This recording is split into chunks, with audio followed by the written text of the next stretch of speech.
Bueno, entonces vamos a hablar de los macrólidos.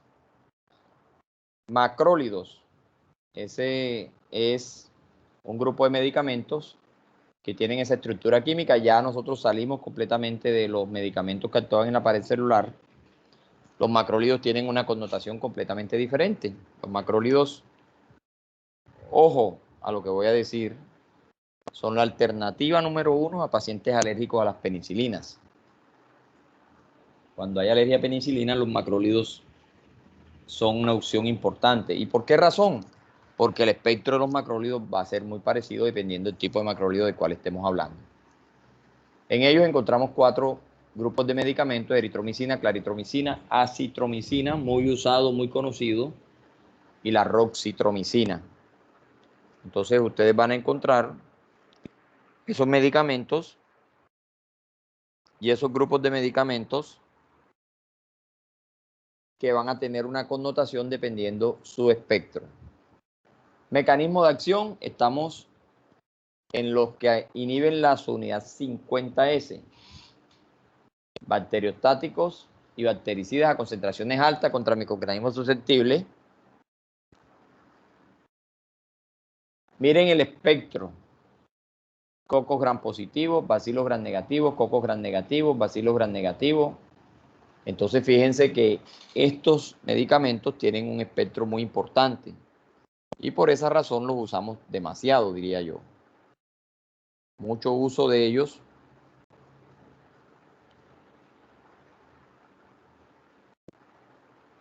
Y eso nos hace usarlos de manera continua y eso nos hace tener la resistencia. Ya sabemos cuál es el mecanismo de acción: inhibir la síntesis de proteínas a través del bloqueo de la subunidad mayor o 50S. La eritromicina fue el primer macrólido descubierto y usado y tiene el problema de la resistencia a enzima. Y eso nos va a llevar a nosotros a un tema muy importante,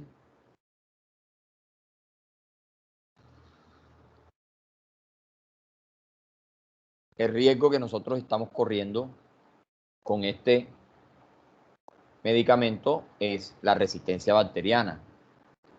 Se absorbe muy bien, lo utilizamos mucho, viene en presentación parenteral. Aquí ven ustedes las concentraciones en bilis, que pueden ser 10 veces mayor que en el plasma. Eso es importante también porque nos va a dar indicio de cómo va el tema, cómo se maneja el tema, de todo lo relacionado con esa resistencia directamente.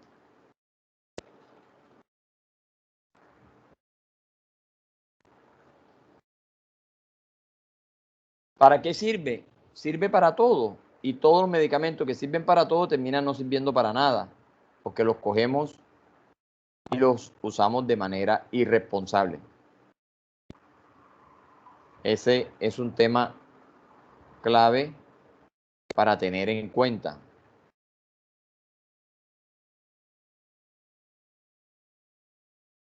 La presentación, ahí tienen la pantomicina, tabletas suspensión gotas. Sí, dígame. Por eso es que la acitromicina la están tomando como para el COVID. Sí, la toman para el COVID, pero hay que decirlo claramente, para las coinfecciones asociadas al COVID. Recuerde que el COVID es un virus y que este medicamento no sirve para virus, sino para bacterias, ¿cierto?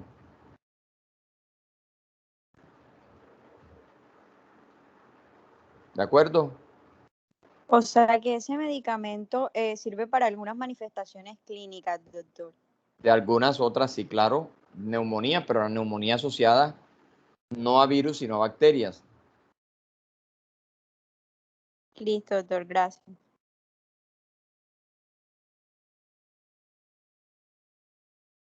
Entonces, esa es una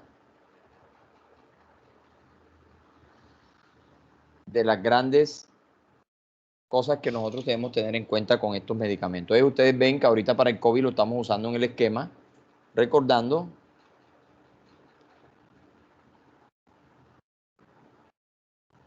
que eso nos va a costar a nosotros una cantidad de cosas claves, porque tenemos algunas interacciones, tenemos algunas respuestas en los pacientes no esperadas que complican todo el proceso. Tenemos la claritromicina dentro de esta familia, ojo, aprobado por la FDA, contra el Campylobacter, la clamidia y el Helicobacter pylori. Por eso, ojo, este es un macrólido que no es de amplio espectro. Este es un macrólido que tiene unas especificaciones importantes ahí que nosotros estamos mirando.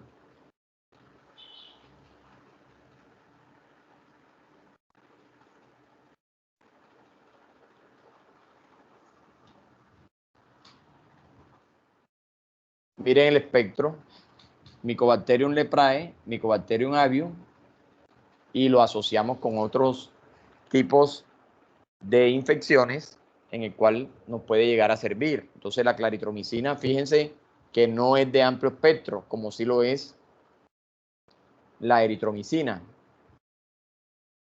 Y nos vamos, me voy a ir, ahí está la presentación de la claritromicina, también la estamos usando mucho en este caso.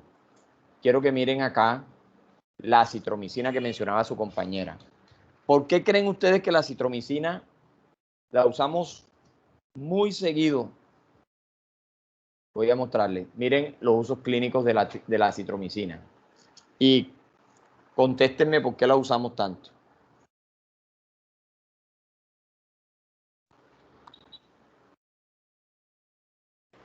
Por el efecto.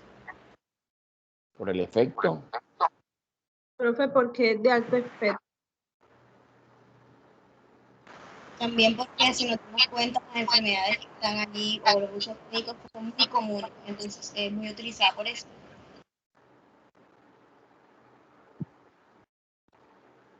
Muy bien. Entonces todo eso nosotros tenemos que tenerlo claro.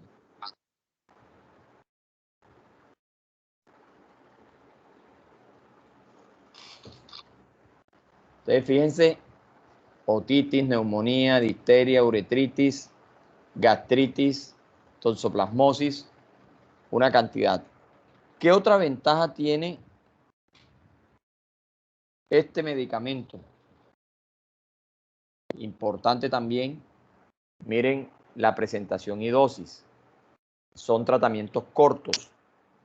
Y una de las cosas que más nos ayudan los pacientes es cuando los tratamientos son cortos, porque mucha gente no le gusta tomar tanto medicamento. Entonces, si nosotros lo hacemos corto, rapidito vamos saliendo de ellos, y de esa manera nosotros podemos controlar y manejar todo el tema directamente con la seguridad de que el paciente va a consumir el tratamiento. El niño es una toma diaria por 3 días. En cambio, ustedes van a ver en otros casos que necesitamos muchas dosis para cubrir completamente todos esos pacientes que tienen alguna infección, y por esa razón dentro de poco vamos a tener mucha resistencia asociada a la acitromicina. Doctor, una pregunta. Dígame. ¿Cómo sabemos nosotros que tenemos que extender el tratamiento con un mismo antibiótico y no cambiar de antibiótico inmediatamente? Bueno, ¿cuándo cambio yo de antibiótico? Uno, por efectos asociados a reacciones alérgicas, ¿cierto? Que usted empiece y el paciente presenta, bueno, listo, ese es uno. Dos, cuando a pesar de que usted está haciendo un tratamiento, usted se da cuenta que no hay una evolución positiva. Ese tratamiento no responde, no vemos una evolución, allí debemos pensar en cambiar. Y tres, cuando hay algún tipo de respuesta relacionada directamente con la dosis que estamos dando, y a pesar de que estamos usando adecuadamente el tratamiento, nosotros no vemos una real evolución. Entonces nosotros debemos replantear. El paciente posiblemente, en vez de mejorar, está empeorando, y necesitamos que se vea una mejoría. Entonces ahí tienes otra opción. ¿Cuál es? Una, que podamos cambiar el antibiótico y 2, que reforcemos, ampliemos el tiempo de uso o lo mezclemos. Entonces aquí aparece la interacción medicamentosa. ¿De acuerdo? Eso es lo que nosotros estamos teniendo muy en cuenta directamente. ¿Está contestada su pregunta, doctora? Sí, doctor, gracias. Listo.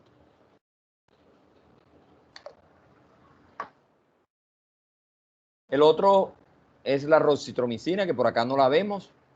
Es un macrólido sintético. Tiene amplio espectro.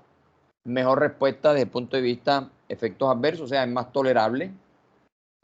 Ahí está su presentación. Ahí está su dosificación.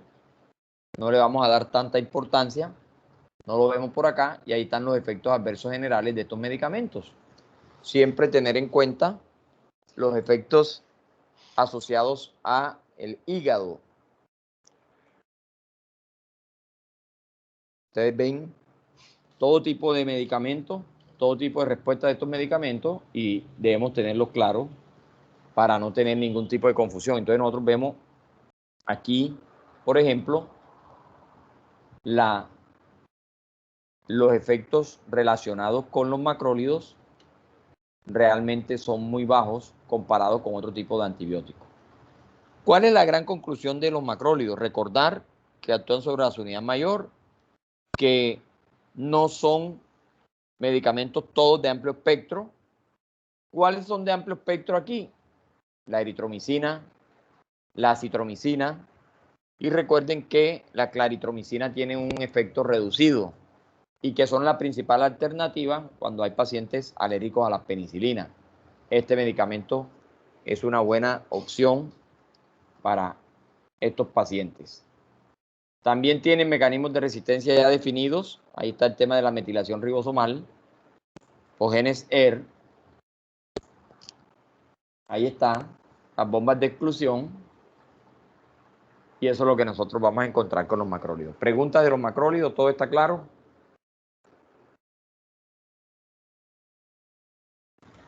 Todo claro, doctor. Bueno, seguimos con otro medicamento de esta familia que actúa sobre la sunea 50S. Ese medicamento se llama lincosamida, que es una familia de medicamentos. Mecanismo de acción: se unen a la porción 23S de la unidad 50S. Actúan sobre la porción 23S de la unidad 50S.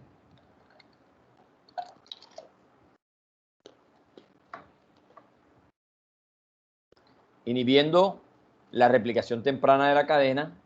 Por lo tanto, nosotros vamos a ver que este medicamento está directamente relacionado con el proceso de la síntesis de proteína. La estructura química ahí la tienen. Dentro de ellos tenemos la clindamicina, muy buen medicamento, muy usado, demasiado diría yo.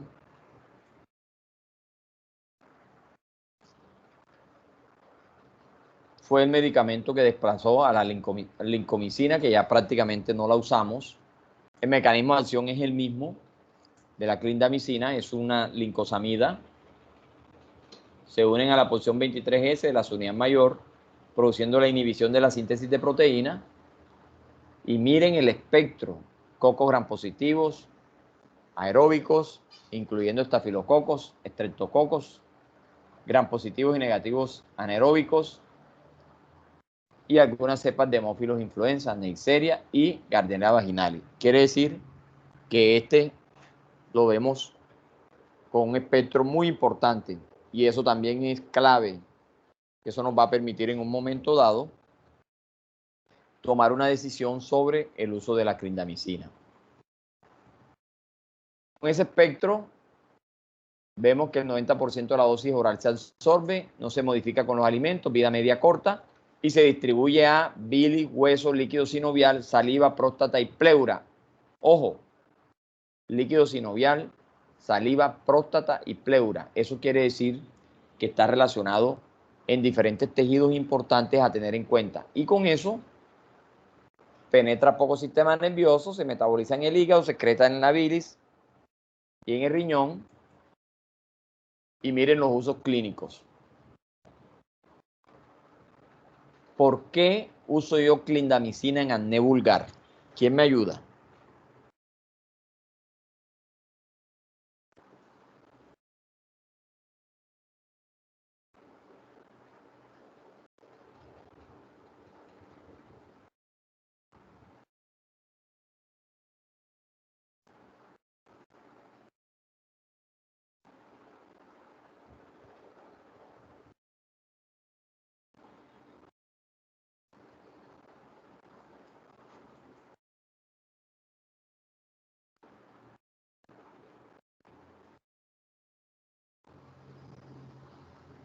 ¿Ninguno? Doctor, antes de eso le pregunto algo. En el acné vulgar hay hipersecreción de proteínas. ¿Hay qué? Hiperproducción. Hay una hiperproducción de proteínas. De proteínas. Ajá. Puede estar relacionado. Doctor, no sería porque ellos actúan con la parte de la bacteria y disminuyen la inflamación. Precisamente lo- cuando hay proliferación, Sí. doctor, Sí, precisamente hable. cuando hay proliferación de bacterias que están normalmente en la piel, que son más que todo estafilococos, ya sabemos que hacen parte de los cocos gram positivos, pues este antibiótico sirve para controlar sus poblaciones bacterianas. Ajá.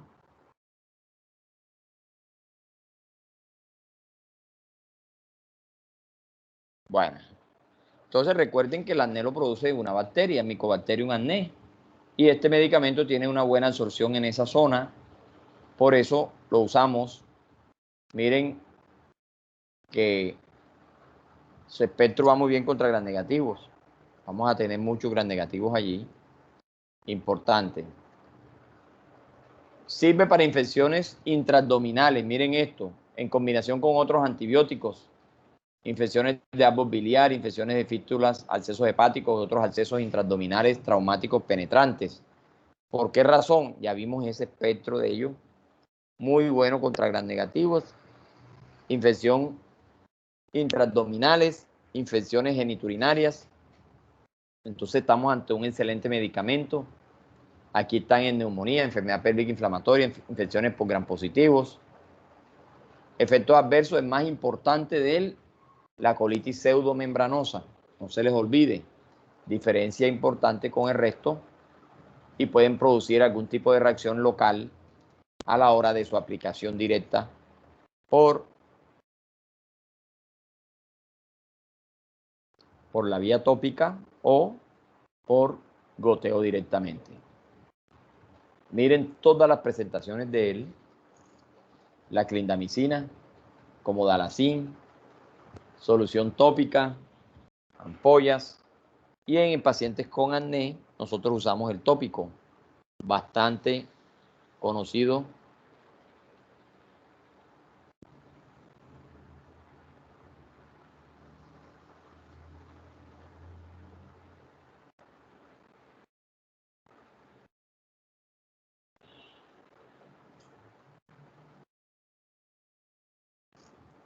Bueno, tienen la clindamicina mezclada con clotrimazol, que es un antimicótico, en óvulos. Miren eso. Mírenlos acá con ketoconazol.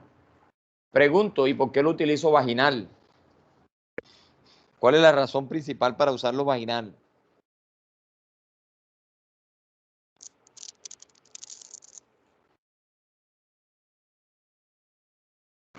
¿Qué me dijeron?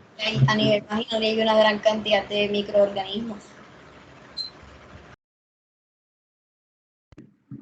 Uh-huh. Pero esa gran cantidad Por de la microorganismos bacteria. están... ¿Qué tipo de microorganismos? Recuerden que está asociado a Gardnerella vaginalis, las infecciones que son muy de la mano con temas netamente de infecciones vaginales y demás. Bueno, está el lincocin como lincomicina, presentaciones, y también tiene sus mecanismos de resistencia. nucleotidiltransferasa, adenilo un grupo hidroxilo en licomicina y clindamicina. Eso es un tema muy importante. Bueno, le voy a colocar esta imagen, a ver quién me la explica.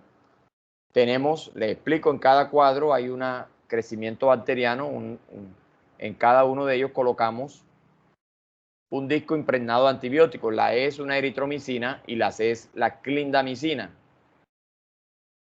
Uno, tenemos al lado otro, acá abajo otro y acá a la derecha mía otro. A ver quién me explica qué está pasando con el antibiótico en las 4 cajas diferentes. Vamos a darle 5 minutos para que analicen eso. ¿Listo?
Bueno, ¿quién dijo yo? A ver, ¿quién nos explica? Pitalúa chica. Pitalúa chica. Dele, Pitalúa. Listo, entonces vamos a esto que es como un tipo de experimento para ver si la bacteria es susceptible o si es resistente a un determinado antibiótico. Vemos que la primera, los dos tipos de bacterias son, la bacteria es susceptible a los 2 tipos de antibióticos, que en la segunda, la eritromicina está desarrollando un tipo de resistencia contra el antibiótico, mientras, o sea, contra la eritromicina y contra la clindamicina, aún es susceptible. En la tercera, vemos de que igual la bacteria es resistente a la eritromicina y que es susceptible a la clindamicina. Y en la cuarta imagen vemos de que la bacteria pues crea resistencia contra los 2 tipos de antibióticos. Entonces, ¿cuál usa y cuál no usa? A ver. ¿Cuándo usa la eritromicina y cuándo no la usa? Digamos que este es el 1, este es el 2, este es el 3 y este es el 4. A ver. Pues la clindamicina la utilizaría para la cepa número 3, que es susceptible. Y la eritromicina podría usarla en la primera.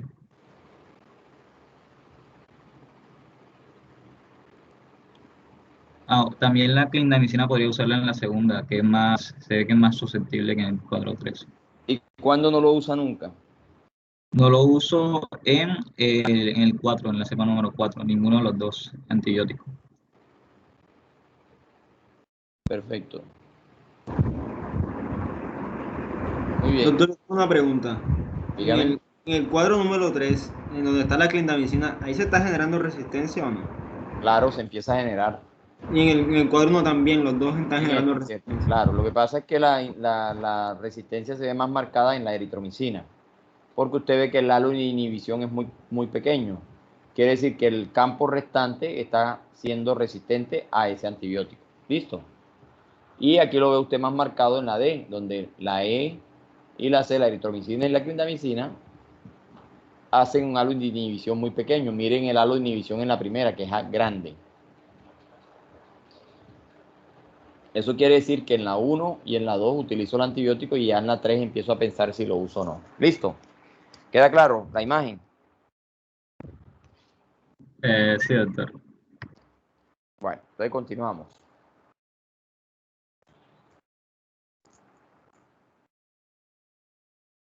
Seguimos con el cloranfenicol. Muy importante este medicamento. Tiene concentraciones a nivel de líquido cefalorraquídeo muy grandes. Y cuando nosotros hablamos de fiebres raras que no sabemos origen, el cloranfenicol es muy bueno para esas fiebres raras. Entonces, aquí vamos a ver este tema muy específicamente relacionadas con él. Entonces, cloranfenicol, derivado del ácido dicloroacético, de ahí viene el nombre de cloranfenicol, bacteriostático bactericida, inhibe casi todas las bacterias anaerobias, cocos gram positivos, especies de Clostridium y bacilos gram negativos. ¿Cuál es el espectro de cloranfenicol? ¿Qué me dicen? Amplio. Amplio, muy bien. Tienen un muy buen espectro de acción. Tienen un espectro de acción amplio. Eso es importante. ¿Cuál es el mecanismo? Inhiben la síntesis de proteínas. Estamos en la unidad 50S. Recuérdeme qué medicamentos de los que hemos visto inhiben la unidad 50S. Los primeros son los macrólidos y luego las glucosamidas, ¿cierto? Y ahora pasamos a el cloranfenicol. Muy buena la inhibición de esa síntesis que ustedes están viendo.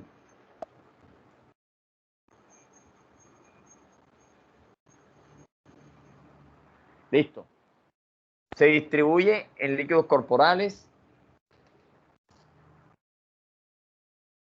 líquido cefalorraquídeo, les decía ahora rato, metabolismo hepático, excreción renal, tiene un problema, ahorita lo vamos a ver. Miren la utilidad clínica: fiebre tifoidea, ricketsiosis, fiebre brucelosis, fiebre manchada de las montañas rocosas, tifus, todo lo que tiene que ver con fiebres raras, pero tiene un problema. Todas esas bondades lo pierde por la parte tóxica, es un medicamento muy tóxico. Hematológicamente hablando, puede producir anemia plástica, puede producir lo que se llama síndrome del niño gris, que es una reacción inespecífica que puede producir alteraciones a nivel neurológica. Por esa razón, es un medicamento de uso con mucho cuidado, tiene muchas bondades, pero sus efectos adversos lo hacen usarlo con mucho respeto. Eso es lo que nosotros vamos viendo allí con respecto a el cloranfenicol. Realizar controles hemáticos durante... Dígame. Hay que tener en cuenta también que ese medicamento solo lo prescriben al momento de que ya el médico le haya realizado un examen oftalmológico al paciente. También, muy con bien. lámpara. Y lo importante también ahí, además de eso, los exámenes de laboratorio. Recuerden que está asociado a anemias aplásicas y pacientes anémicos estarían contraindicados para su uso. Muy bien. Reajustar dosis con pacientes con insuficiencia hepática, contraindicados en renal, obviamente en el embarazo, y tener cuidado con el tema de la lactancia materna. Hay que realizar los controles hemáticos para mirar cómo está. Cloranfenicol, como les decía hace rato, muy usado, muy conocido, clave, muy clave en todo el proceso, pero hay que tener respeto con ese medicamento para que vayamos siendo muy claros y muy contundentes con él. Buen medicamento, sí.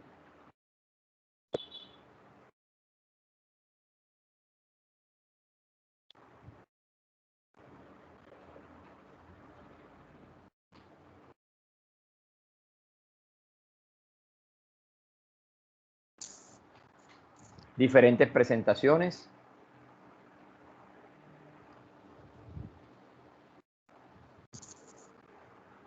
Suspensiones, ampollas, cápsulas.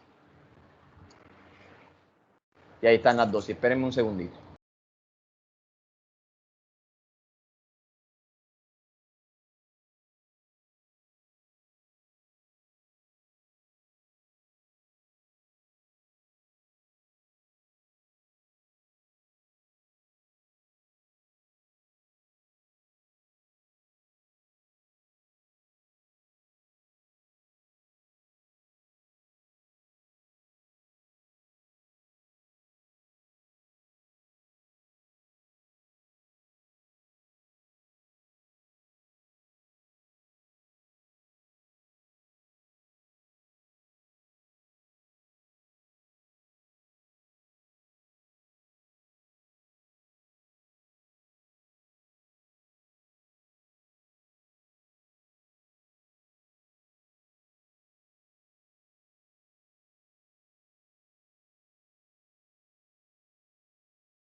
Yo quedé hablando, pensaba que estaba activado el micrófono.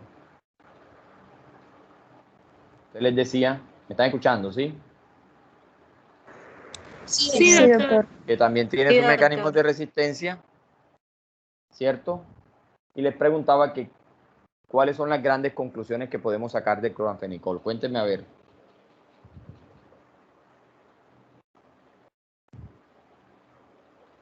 Que tiene un amplio espectro, Tenemos que tener cuidado con los efectos adversos. está contraindicado en el embarazo y en la lactancia, tienen un parecido mecanismo de acción a los de macrólidos que se unen a la subunidad 50 de ribosoma. Ah, bueno, muy bien. ¿Cuál es el principal problema de él? Su efecto adverso asociado a la parte hematológica. Listo. Y la principal bondad, amplio espectro y que penetra bien tejidos que no son fáciles de llegar, como el caso del tejido nervioso. ¿Cierto? Y también que hay que tener precaución con las reacciones de hipersensibilidad de algunos de los componentes de ese medicamento. Así es, muy bien. Bueno, entramos a la quinolona, otros medicamentos muy usados. Ahí está su origen. Al inicio no se llamaban quinolona y luego empezaron a llamarse fluoroquinolonas. Ahí lo tienen porque apareció el flúor en su molécula para mejorar su espectro. Su espectro se mejoró con la aparición del flúor. Se llamaron fluoroquinolonas. Se clasificaron en generaciones de primera a cuarta generación y esas generaciones van de la mano directamente con su espectro. Recuerden que siempre vamos a ver los antibióticos teniendo en cuenta el espectro como principal medida en todo. Para este caso es lo mismo. Tenemos los de primera generación, ahí están los ácidos nalidíxico y demás, que han ido perdiendo cualquier tipo de uso. Tenemos segunda generación, ciprofloxacina, norfloxacina, las más utilizadas. Tercera generación, levofloxacina. Y cuarta generación, moxifloxacina. Quiero que miren este cuadro, a ver quién me lo explica. espectro de acción, medicamento y generación y qué actúan, cómo actúan en cada uno. Listo. 2 minuticos para que lo revisen.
Bueno, ¿quién dijo yo?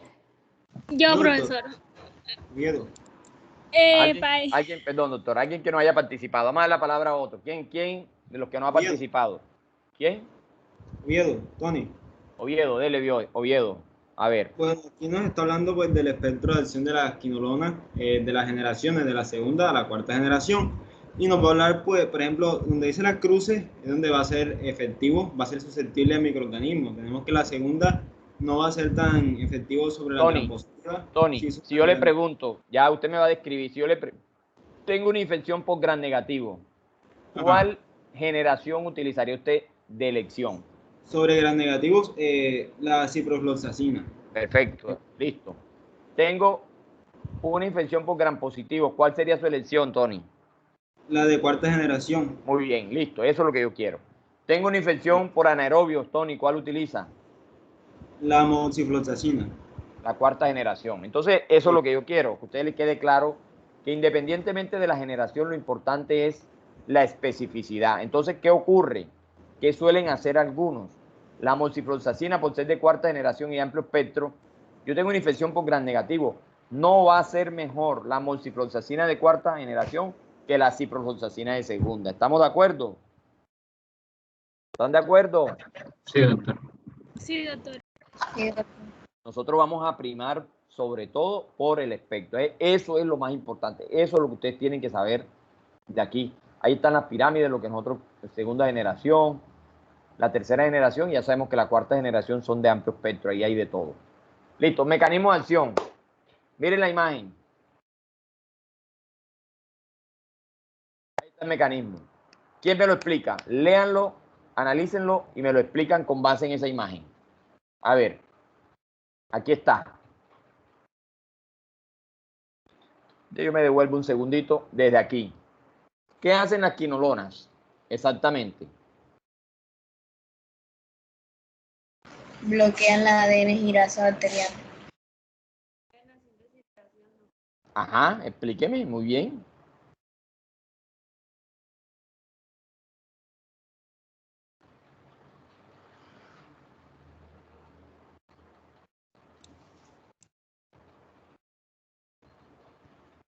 Ellas actúan sobre la enzima ADN girasa y sobre la topoisomerasa, que son las encargadas del superenrollamiento. O sea, ellos van a bloquear eso, de que no se dé.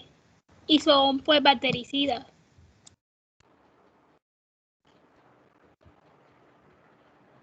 Muy bien. Entonces, ¿qué ocurre, doctora? Si yo le muestro ese enrollamiento, ¿qué ocurre exactamente? ¿Cuál es el mecanismo? Ahí está. Bloquean la DNA girasa bacteriana. ¿Qué hace la DNA girasa? Enrollar la topología del ADN, sí, enrollarla. Claro. Entonces ella lo que va a hacer es controlarla. ¿Y qué pasa si usted bloquea esa DNA girasa? Que también se llama topoisomerasa. No se enrolla y quedarían las dos hebras del ADN. ¿Y qué pasa entonces? Ahí está. ¿Qué ocurre entonces, doctora? Se da un superenrollamiento, ¿cierto? ¿Y qué pasa si hay un superenrollamiento?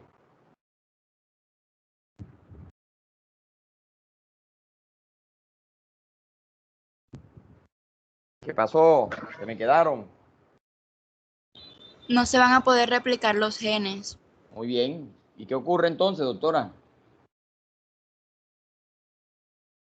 No va a ser adecuado para las funciones. Muere la bacteria. Muy bien, entonces la bacteria muere. Entonces, ¿qué pasa si yo le digo mecanismo de resistencia? Me voy a adelantar de una vez. En las quinolonas, a través de la DNA girasa. ¿Qué ocurre? Pues que haya mutaciones en la composición de la enzima. Perfecto. ¿Y qué ocurre si hay una mutación? Pues ya las quinolonas no se van a poder unir al sitio de acción y no van a poder inhibir el enrollamiento. Muy bien. Entonces, conclusión. ¿Cuál es el mecanismo de acción de las quinolonas, doctora? Inhibir al ADN girasa bacteriana y por lo tanto Muy bien. inhibir el enrollamiento del ADN. Perfecto, muy bien, eso es. ¿Todo les queda claro? Sí, doctor. Sí, doctor. Muy bien. Entonces, ahí tienen buena absorción oral. La mayoría La damos por esa vía, 80-95% de biodisponibilidad. La vida media es variable, se distribuyen en los líquidos. Sirven para todo, las quinolonas son muy buenas y por eso las hemos acabado. Infecciones de tracto urinario, prostatitis, enfermedades. La pregunta es, ¿serán todas las quinolonas de amplio espectro, falso, verdadero? Falso. Falso, ¿cierto? No todas son de amplio espectro. Eso es importante. Importante, otra cosa, los efectos de alteraciones de cartílagos en niños y embarazadas. Mucho cuidado. Náuseas, vómitos, diarrea. Y hablamos ya del tema de cefaleas, vértigos, mareos y demás efectos menores. Ahí tienen el ácido nalidíxico, primera generación.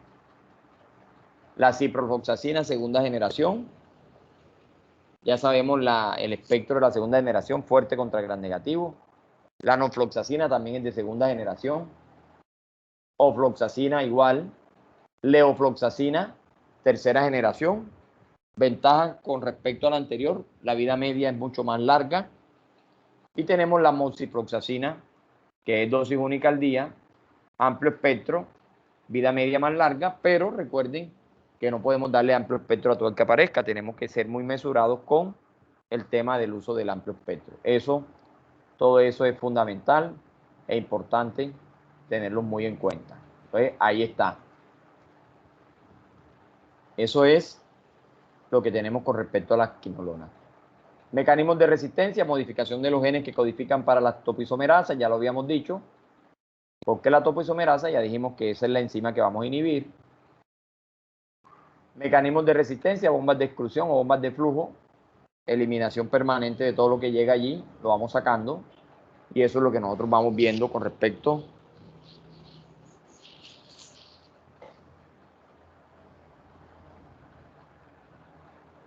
Listo. Tenemos otro medicamento muy importante, el trimetoprim sulfametoxazol, también llamado trimetoprim sulfa, una mezcla de dos sustancias que se unieron desde 1968 para mejorar el espectro. Entonces, cuando nosotros hablamos de trimetoprim sulfametoxazol, estamos hablando de dos antibióticos unidos con un fin, mejorar el espectro de acción. Bactericida de amplio espectro, este es otro medicamento muy bueno. Tener en cuenta a la embarazada. Mecanismo de acción. Son inhibidores de la hidrofolato reductasa y la dehidroteroico ácido sintetasa que actúan secuencialmente en la fabricación del tetrahidrofolato.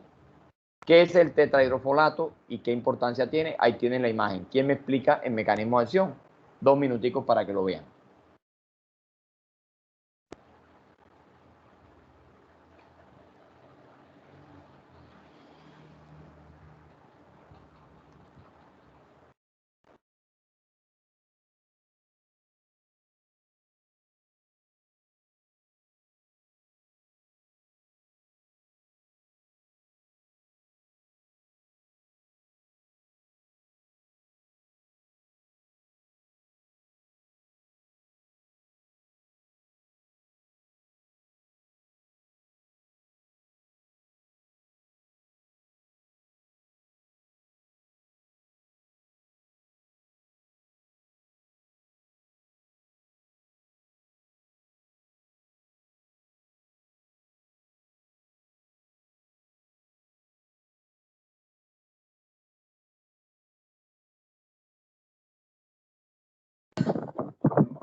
Listo. ¿Quién nos explica?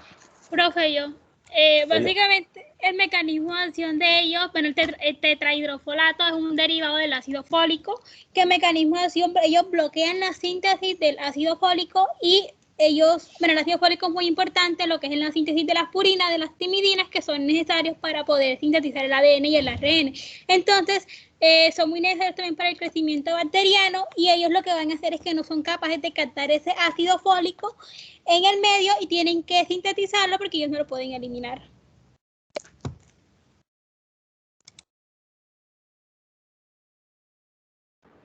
Listo, doctora. Entonces, ¿para qué necesita usted el ácido paraminobenzoico? Usted no, la bacteria más bien. Principal precursor del ácido fólico. Y el ácido fólico lo necesito para las cadenas de ADN, ¿cierto? ¿Qué pasa si yo bloqueo ese cruce allí? No voy a tener ácido fólico. Si la bacteria no tiene ácido fólico, ¿qué pasa? No sintetiza ADN y muere. Sintetiza ADN y se muere. Muy bien. Entonces el mecanismo de acción está más que claro. Es un antimetabolito, así se llama. Este medicamento es considerado un antimetabolito. Ahí está el mecanismo que ya lo acabamos de explicar. Su combinación del trimetoprim con ensulfa nos da mejores resultados. Dijimos que era de amplio espectro, algunas cepas coco gram positivos, bacilos gram negativos, gram positivo, cocobacilos, clamidia, pneumocitis, mucho. Y las indicaciones clínicas, ahí las tienen: infecciones urinarias, respiratorias, otitis, infecciones cutáneas. Fíjense que son una cantidad que tiene que ver con ese espectro tan importante que tiene este medicamento. Tener en cuenta lesiones hepáticas en niños pequeños, no administrar en prematuros ni neonatos, y tener cuidado las alteraciones a nivel sanguíneo. Tener cuidado de eso porque pueden producir acciones o lesiones mayores a nivel hematológico. Esa es la presentación: trimetoprim sulfamethoxazol como Bactrim F, muy conocido. Y ahí están las dosis en adultos y las dosis en niños. Siempre tener en cuenta los efectos adversos, es más importante. Síndrome de Stevens-Johnson, rarísimo, pero se puede dar, es una reacción de hipersensibilidad severa. Y les había dicho tener en cuenta siempre la parte hematológica: anemia plástica, granulocitosis, trombocitopenia, hemólisis, todo tiene que ver con el sistema hematológico. Por eso hay que tener cuidado con este medicamento, mucho cuidado con él en especial. Mecanismo de resistencia: producción de la enzima de hidrofolato reductasa codificada por el gen DHF. Entonces hay una superproducción del ácido paraminobenzoico. Si yo tengo mucho ácido paraminobenzoico, la bacteria, yo doy el antibiótico, esa cantidad no es capaz de inhibir toda la cantidad de ácido paraminobenzoico que vamos a encontrar. Entonces, eso no va a permitir inhibir completamente toda esa resistencia que se va a presentar. Por esa razón nosotros vamos a tener que la bacteria va a sobrevivir. Ese es un tema muy importante.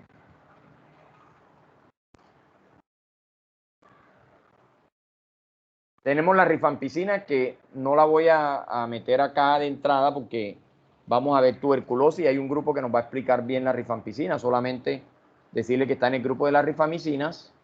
Ese grupo nos va a explicar bien el mecanismo de acción para no repetir lo mismo cuando llegue el grupo de rifampicina y demás. Y aquí sí pasamos a los nuevos antibióticos, que realmente ya no son ningunos nuevos antibióticos. Dentro de este grupo están las oxazolidinonas. El más conocido es el linezolid.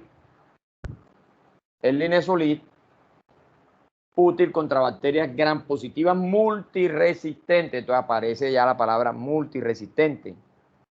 Nosotros vamos a tener medicamentos que nos van a servir cuando hay bacterias que con los medicamentos estándar no funcionan. Entre eso está el linezolid, gram positiva multiresistente. También están asociados su mecanismo de acción a la síntesis de proteína. Su unidad mayor 50S impiden la formación del complejo de iniciación funcional 70S. Ustedes saben que es el complejo principal para el tema de la síntesis de proteína. Y en este caso vamos a lograr que eso ocurra de la manera más adecuada, pegándose a la fusión y evitando la síntesis de proteína de la bacteria. El espectro, Staphylococcus aureus, epidermidis, streptococos, todos estos resistentes a meticilina, Enterococcus faecium y fecalis resistente a vancomicina. Quiere decir que este medicamento lo tenemos reservado para los casos específicos que tienen que ver con la resistencia relacionada directamente con este tipo de medicamentos que tienen que ver con resistencia bacteriana. Entonces, cuando hay una resistencia bien documentada, bien llevada, estos son los medicamentos que nosotros vamos a usar.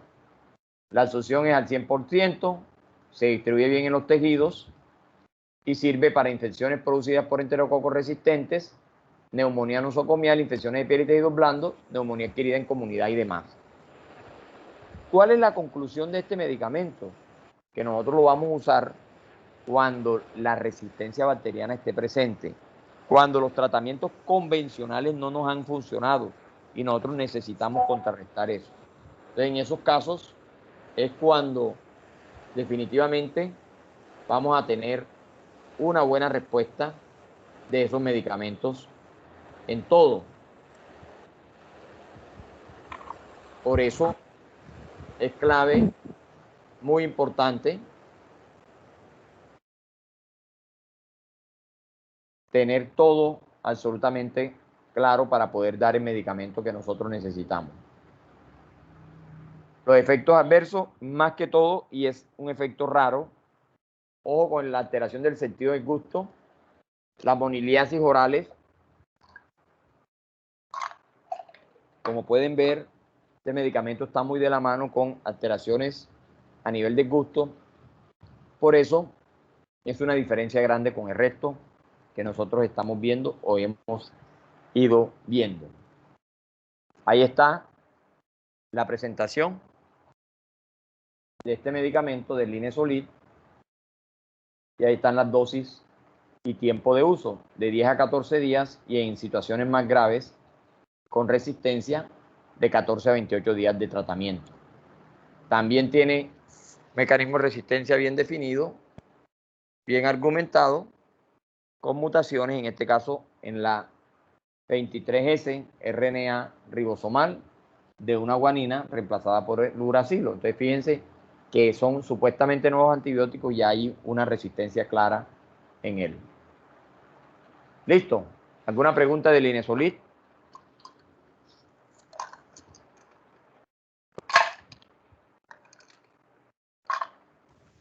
No, doctor, todo está claro.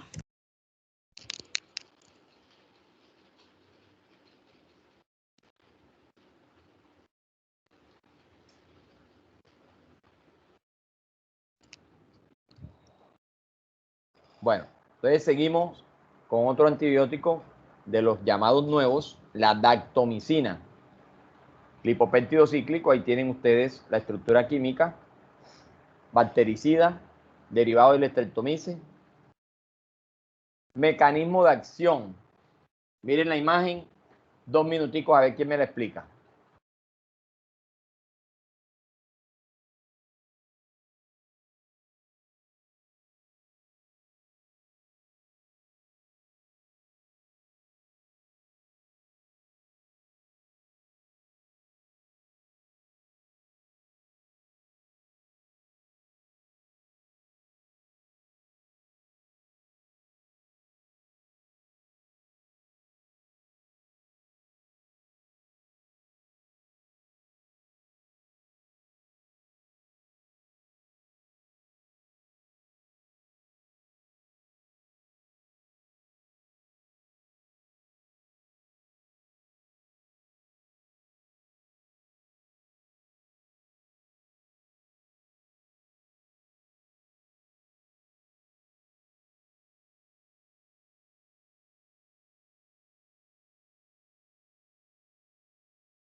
¿Quién dijo yo? A ver.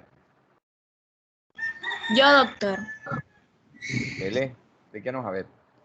Ok, la daptomicina se une de modo irreversible a la membrana citoplasmática del microorganismo, perdón, despolarizándola y desequilibrando el gradiente iónico.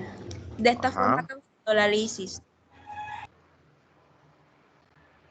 Entonces, si yo le digo, resúmame el mecanismo de acción, ¿qué me dice?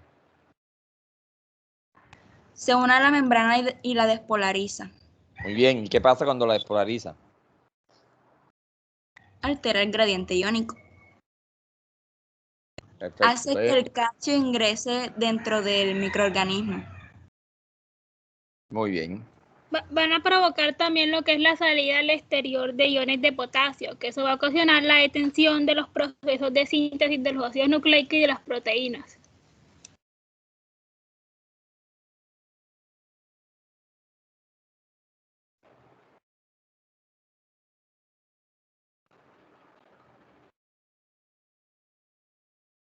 Muy bien.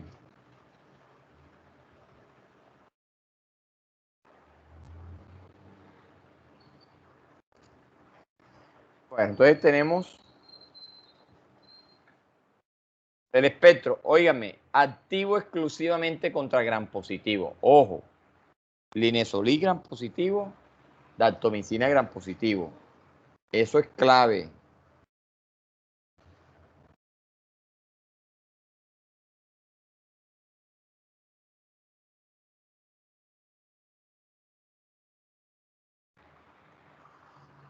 Ahí tienen Staphylococcus aureus, siempre pensando en la resistencia, ¿oyeron? No vamos a usar este medicamento de entrada en un paciente que no tiene resistencia, porque el día que esté resistente la cosa, lo vamos a tener que dar.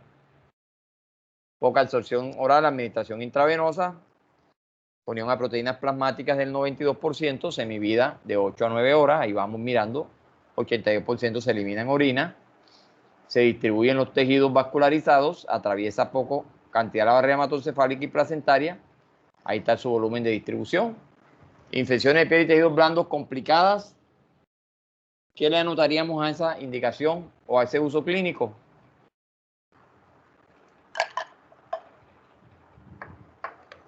Por gram positivos, no se les olvide. Infecciones complicadas o multiresistentes, especialmente por coco gram positivo y Bacteriemia por Staphylococcus aureus resistentes a meticilina, con o sin endocarditis. Quiere decir que todo está asociado al gram positivo. Efectos adversos rarísimos, como los ven acá, a tener en cuenta, daptomicina, ahí está la presentación como Cubicin, polvo para infusión, y ahí están las dosis que vamos a dar. ¿Listo? Entonces, conclusión de la daptomicina. Denme 3 cosas importantes de la daptomicina, a ver. Tiene un espectro de acción para la gram positiva.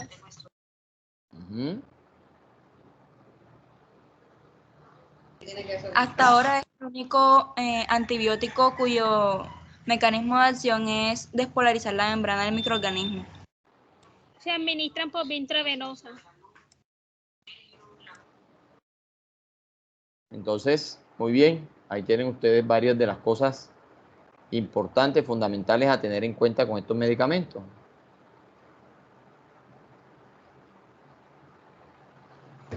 Bueno, tigeciclina, ¿a quién se les parece? ¿Qué será la tigeciclina? Un macrólido, ¿cierto? Análogo de la aminociclina. Realmente la tigeciclina no es ningún nuevo antibiótico, simplemente que de la familia de la tetraciclina apareció un medicamento que es la tigeciclina. Mecanismo de acción, recuerden, su unidad 30S ribosomal, inhiben esa, se unen allí y producen la inhibición de esa subunidad claramente. Espectro, patógenos gram positivos, incluyendo SARS, enterococo fecal y fission, y patógenos gram negativos. Fíjense que este tiene un espectro más amplio. ¿A quién se parece el espectro de esta tigeciclina? ¿Ah? ¿Y a quién, con quién la podemos comparar?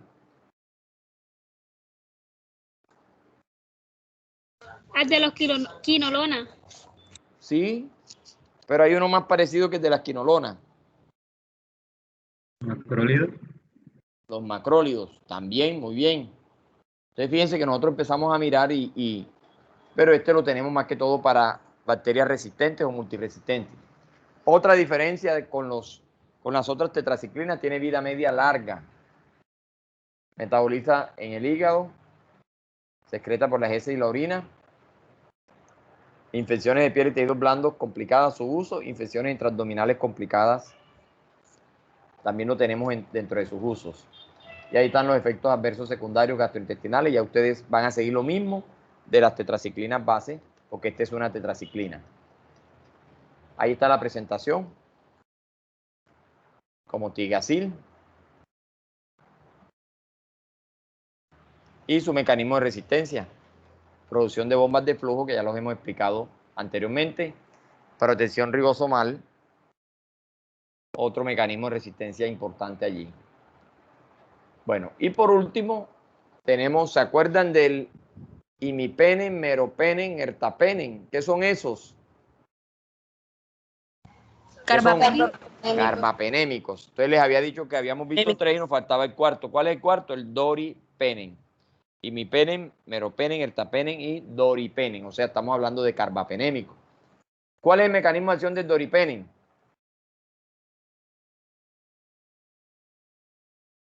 Ay, quedaron silencio. Es un beta-lactámico. Entonces, ¿cuál es el mecanismo de acción? ¿Inhibe qué? La síntesis de la pared bacteriana.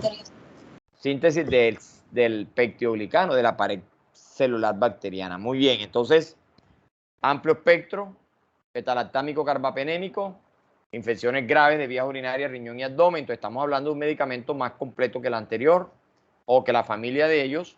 Ahí está su mecanismo de acción, inhibe la formación de la pared bacteriana. Ya sabemos cómo es el tema. Eso no tiene ninguna explicación. Y miren el espectro, antibacteriano de gran espectro. ¿Se parece a quién en el espectro? ¿Al imipenen? ¿Sí o no? Se me quedaron callados. No. Al meropenen, amplio espectro. Actúa sobre muchos microorganismos gram positivos y gram negativos. Ahí tienen neumonía nosocomial, infección intraabdominal, infecciones urinarias. Ahí tienen todos los usos que ustedes quieran con respecto a él. Efectos adversos realmente leves, ya lo hemos visto en los otros grupos. Ahí están las contraindicaciones. Siempre tener en cuenta el tema de los beta-lactámicos cuando hay alguna alergia, y ahí está el Dorivax como uno de ellos y su presentación. ¿Listo? ¿Preguntas?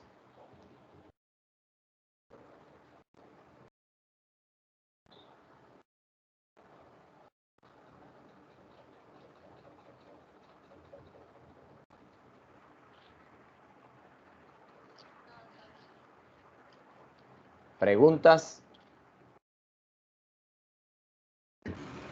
No, doctor, dígame.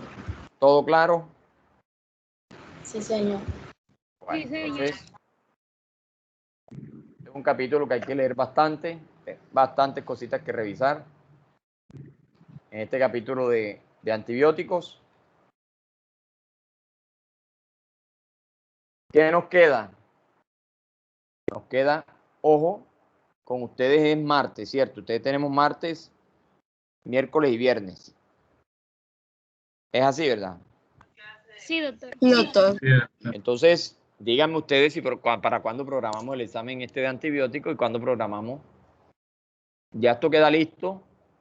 Apenas regresemos el martes, arrancamos con las exposiciones y les voy a entregar los temas finales de exposiciones de malaria, lepra. Es para el corte final. Cuéntenme a ver.